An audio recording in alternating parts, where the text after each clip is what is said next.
Favorite books I read in every month of this year, except I went long periods of not reading. January, I hated the only book I did read. I refuse to talk about it on here.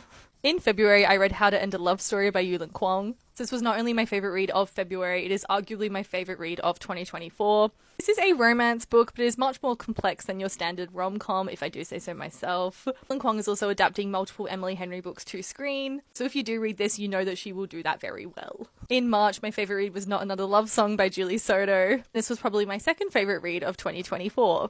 I firmly believe that all rom-coms going forward should be set in the classical music space. It's a romance book between two rival musicians who are competing for first chair in their orchestra. I've said it once, I've said it twice, and I'm gonna say it again. I think Julie Soto writes the rom-coms with the perfect balance of romance and smart. The smart in these books does not replace intimacy. It instead adds and enhances that intimacy that is growing between these two characters. And that, I think, is actually a very hard thing to find these days. I read not a single book in April. I only read one book in May, so by default, I'm going to talk about it here, and that is a novel love story by Ashley Poston. Is it my favourite Ashley Poston book? No, not by a mile. Out of the 3 adult romances I've read of hers, I think this is dead last. And I think it's dead last because the romance component of the story is not as good as everything else. The parts I enjoyed of this were the growth of the main character who is trying to find happiness after a really bad breakup, not necessarily the romance. So if you go into this wanting a really romance-heavy romance book, you're just not going to like it that much. In June, I finally finished Rhythm of War by Brandon Sanderson. This is 4th book in the Stormlight Archives. Currently reading Wind and Truth now, the 5th book in the Stormlight Archives. I really loved Rhythm of War. Some people rank this as dead last in their Stormlight Archive rankings. It's very good.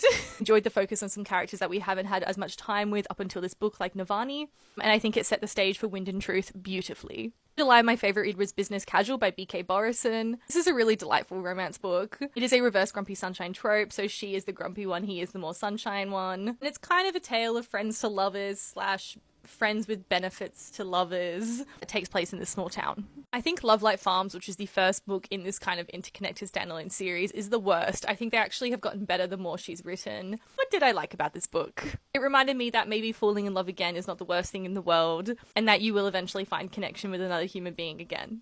In August, my favourite read was Just for the Summer by Abby Jimenez. I had read an Abby Jimenez book in the past and I DNF'd it. I think it was The Friend Zone. I was a bit hesitant going into this one, but I absolutely loved it. What I really liked about it is it feels realistic. The obstacles that the characters face could happen in your life. It's not like a billionaire romance that's never going to happen. Instead, you have real characters dealing with real things that have big value in their lives and how they navigate that connection that they've found with each other.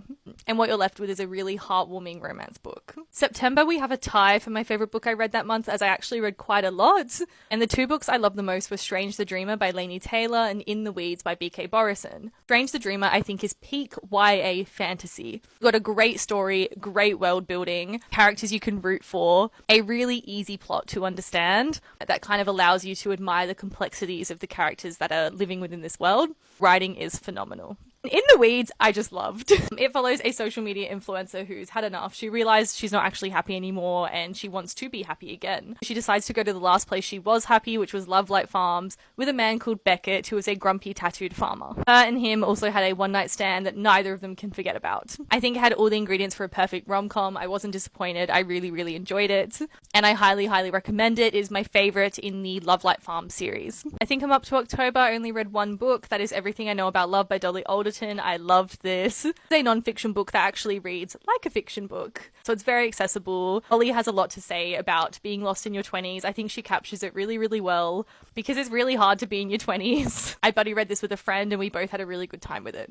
My favourite book in November was Rivals by Julie Cooper. I only read 2 books. It wasn't going to be hard for this to be my favourite. I say favourite, I mean it's not my all-time favourite. It's just the one I preferred reading that month compared to the other book I read. But it's silly, it's raunchy, it's entertaining. Exactly like the TV show, so if you do have a really bad TV show hangover, you should read the book. It's long but very pacey. It did get released in the 80s originally. Some parts of it haven't aged particularly well, so just have that in mind if you decide to read this. My favourite read for December will be Wind and Truth by Brandon Sanderson. I should finish it this month. I'm about 400 pages in currently as I tell you this video.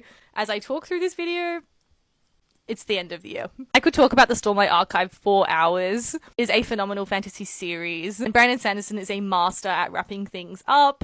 I will never forget how much I cried after reading The Hero of Ages, 3rd book in the Mistborn series part 1. So I'm excited for how he's going to completely destroy my life. I just want Kaladin to be happy and safe. I think Kaladin is one of the all-time greatest characters in fiction, but that was my reading year. It was particularly bad.